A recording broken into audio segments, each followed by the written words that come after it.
You sit down on the couch. Nothing to do. No phone in your hand. Just you and silence. 10 seconds pass. Your leg starts bouncing. Your mind starts scanning. Somewhere in your chest, a small, sharp voice says, "You should be doing something." But the real answer is far stranger than laziness or guilt. Your brain was never built for stillness. It was built for a world where standing still could get you killed. Think about the last time you truly did nothing, not scrolling, not half watching a show while checking your phone.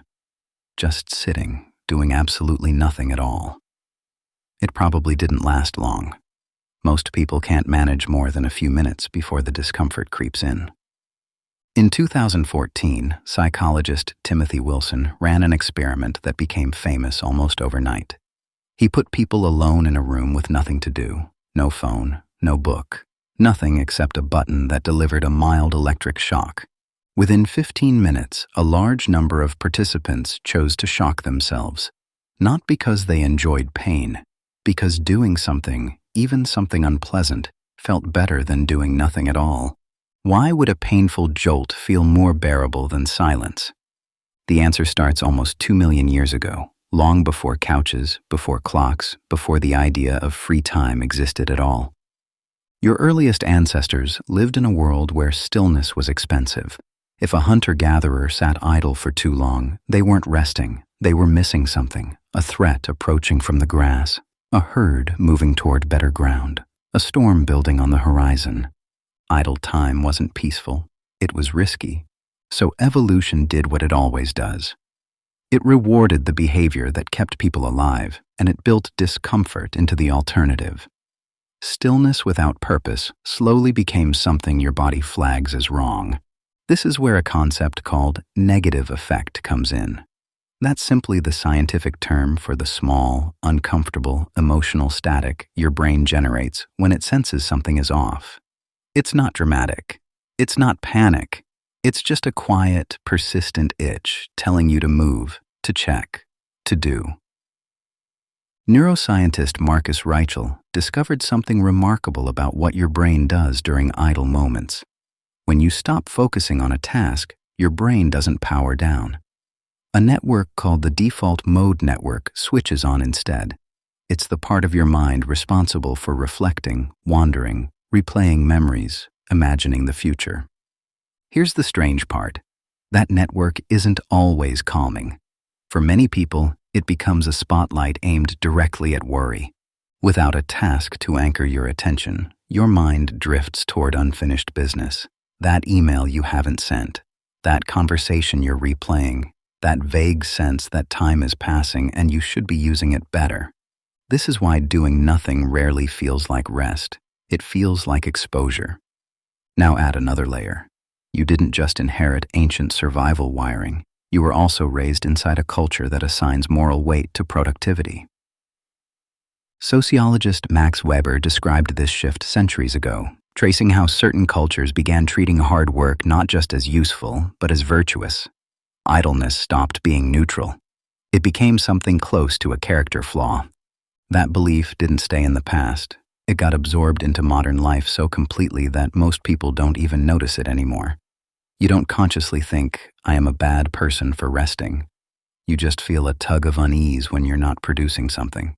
That tug is inherited. It's cultural residue sitting on top of ancient wiring. Two systems stacked on top of each other. One says stillness once meant danger. The other says stillness now means worthlessness. No wonder the couch feels harder to sit on than it should. There's a name for what happens next, when guilt from doing nothing pushes you to fill the silence with anything at all. Psychologists call it experiential avoidance. It's not really about wanting to be productive. It's about escaping the discomfort of your own unstructured mind. That's why you reach for your phone the second a task ends. Not because the content is fascinating, because reaching for it turns off the itch. Researcher Nicholas Carr spent years studying how constant stimulation reshapes attention. He argued that modern environments train your brain to expect input almost continuously. Not because you need it, because the absence of it now feels foreign, even threatening. Every notification, every scroll, Every quick task completed gives your brain a tiny hit of resolution, a closed loop, a sense of having done something. Stillness offers none of that. It's an open loop, stretching out with no clear end. Open loops make your brain nervous. Closed loops make it calm. This explains something curious about modern burnout. People aren't just exhausted from working too much. Many are exhausted from an inability to stop, because stopping triggers a discomfort they don't fully understand. You were never taught that rest requires justification. You absorbed it, the same way you absorbed a resting heart rate or a startle reflex. But here's the twist buried in all of this. The very discomfort that seems designed to punish you for stillness might actually be protecting something else entirely. That itch to move, to check, to fill the space, once kept your ancestors scanning for danger and opportunity. It's not broken. It's just aimed at the wrong target now. There's no predator in the grass. There's only an inbox, a group chat, a feed that never ends. Your ancient alarm system is still working exactly as designed.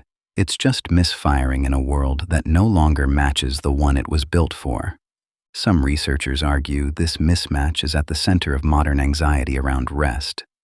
The nervous system hasn't caught up to central heating, to safety nets, to a life where sitting quietly on a Tuesday afternoon poses no threat at all.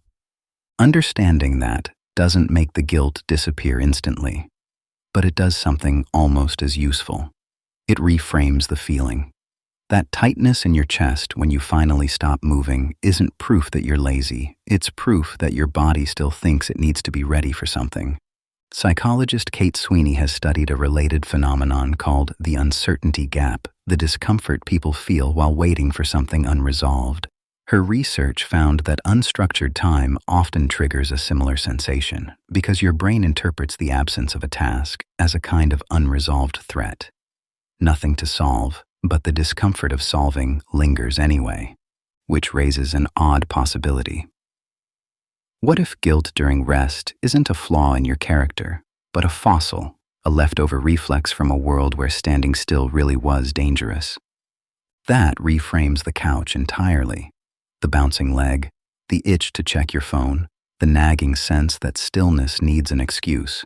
None of it is really about worth or laziness. It's about a body that has not been told, at a biological level, that it's safe. So tonight, when you finally sit down and the urge to fill the silence creeps in, notice it for what it actually is. Not a judgment on your character, not evidence that you're wasting time.